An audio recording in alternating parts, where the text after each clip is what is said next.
Hey, it's James here. Live streaming is an awesome way to drive engagement, attract more leads to your business, and grow your audience. But it can be a little bit intimidating. And when I first started live streaming, I was pretty petrified. So in this video, I want to answer the simple question: how do you become confident when you're live streaming? All of that coming right up.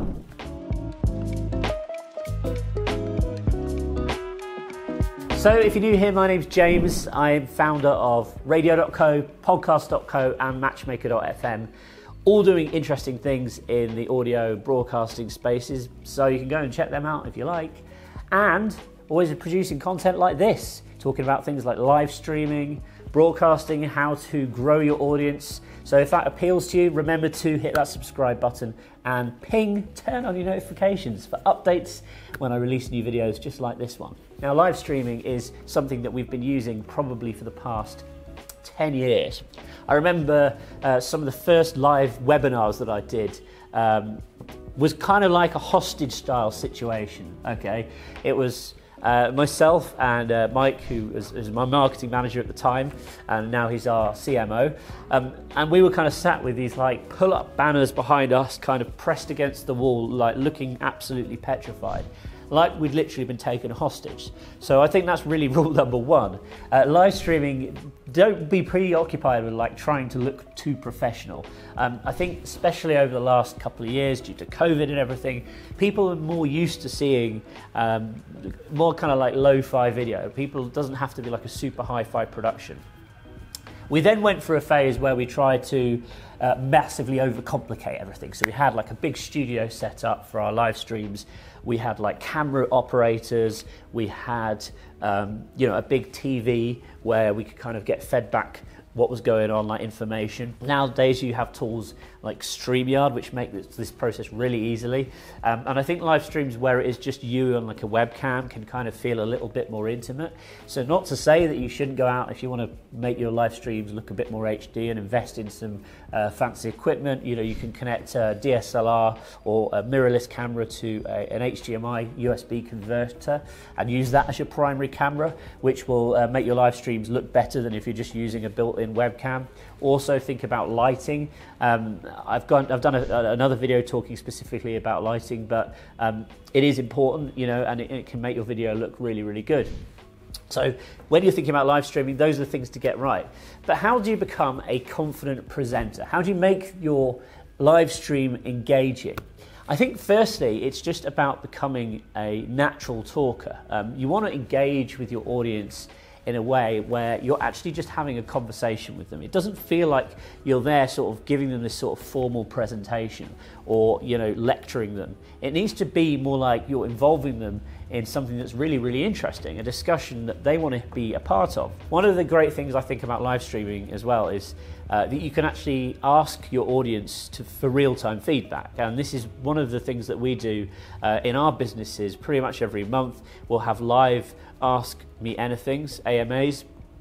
They work really well in terms of getting new customers engaged and also adding a different personal level of support for existing customers. You know, perhaps they're looking for quick solutions to problems and they're not sure how to do something on one of our platforms. Well, you can literally use an Ask Me Anything to take those questions, and chances are if that one person's got a question, lots of other people will have it, by the way.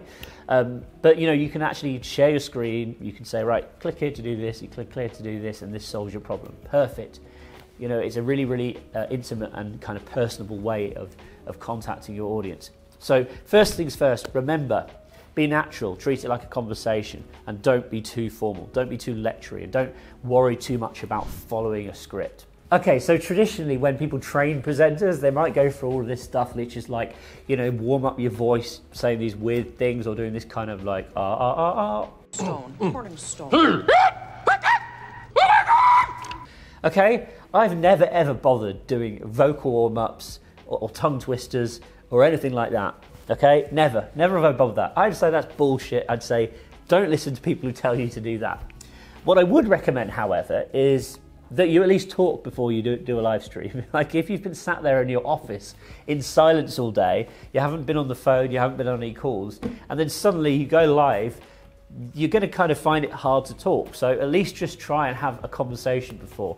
Now, generally speaking, most of the live streams I've done recently, we've had guests on or we've had other members of the team participating. Always a good idea to have a conversation with them before you hit that go live button in the software, whatever you might be using. That's a natural way of just warming up your voice and kind of getting your brain engaged in what you're doing.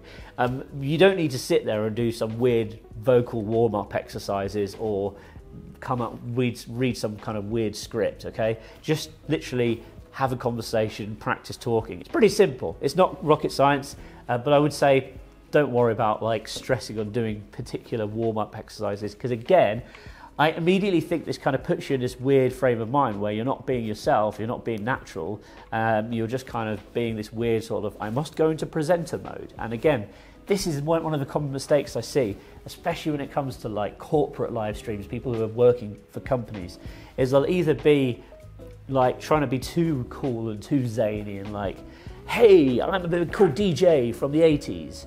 Or they'll just be like BBC news reporters from the 1950s, where they sit there and kind of shuffle their papers and say, hello and welcome to our live stream.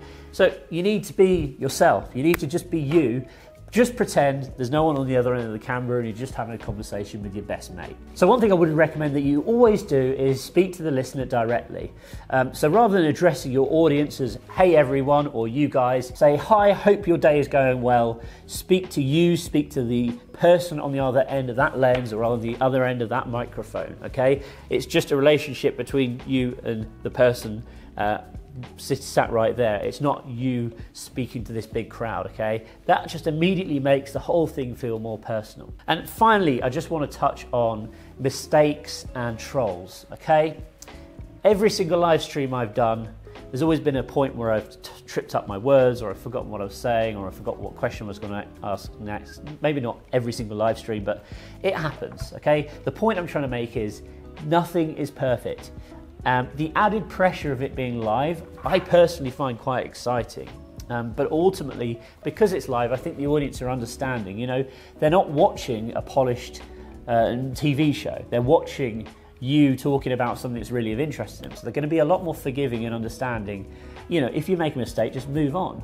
People, even in professional TV, professional radio, you see it all the time. They'll stumble their words, they'll get something wrong. Those are the main stories. One other story for you, though. A giant planet, Earth, measuring 150 feet wide. All they do is just correct themselves or apologise and just continue as if it didn't happen. You've got to get into that mindset of doing that. Don't dwell on your mistakes, because it will just eat away at you and it will just kind of kill your confidence moving forward. Finally, trolls. Now, this is kind of just something that is going to come with the nature of going live. There's always going to be someone who's really skeptical about what you're talking about. There's always going to be someone who perhaps doesn't like what you're talking about. They don't like you, they don't like your business, they've had a bad experience, or sometimes it can even be the competition who are just sort of furious because you're doing something innovative that they don't have the guts to do themselves. And you know, they'll come on and troll you. Just ignore it, okay? Just quite simply, don't engage with it. Try and focus on instead encouraging positive discussion, getting people who are really, really engaged and are interested to leave their comments and put their questions in, and make sure that you're engaging with those people who are coming back with some positive information, and just try and ignore the trolls, ignore the negativity, because it's not going to do your live stream any good and it's not going to do anyone else watching any good either. So there we go, bunch of tips how to be a good confident presenter. Really, it just boils down to just being yourself, okay? You don't have to act or behave in a certain way to be a great presenter. You, as you are, is just fine. Have a great day. Hope you've enjoyed this video. If you found it useful, please give me a thumbs up. I'll speak to you soon.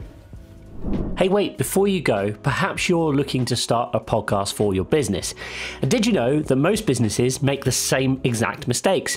Whenever we work with clients who are struggling to get their podcast off the ground, or they're not getting the traction that they deserve, it turns out that most of the time they're making the same mistake. So what I've done is I've compiled a guide which is called the 5-Step Business Podcast Checklist, which will show you exactly what you need to know to get your podcast up and running without making the same mistakes that most other people do. So you can download it for free at jamesm.com/podcast. That's jamesm.com/podcast. Go and grab your copy today.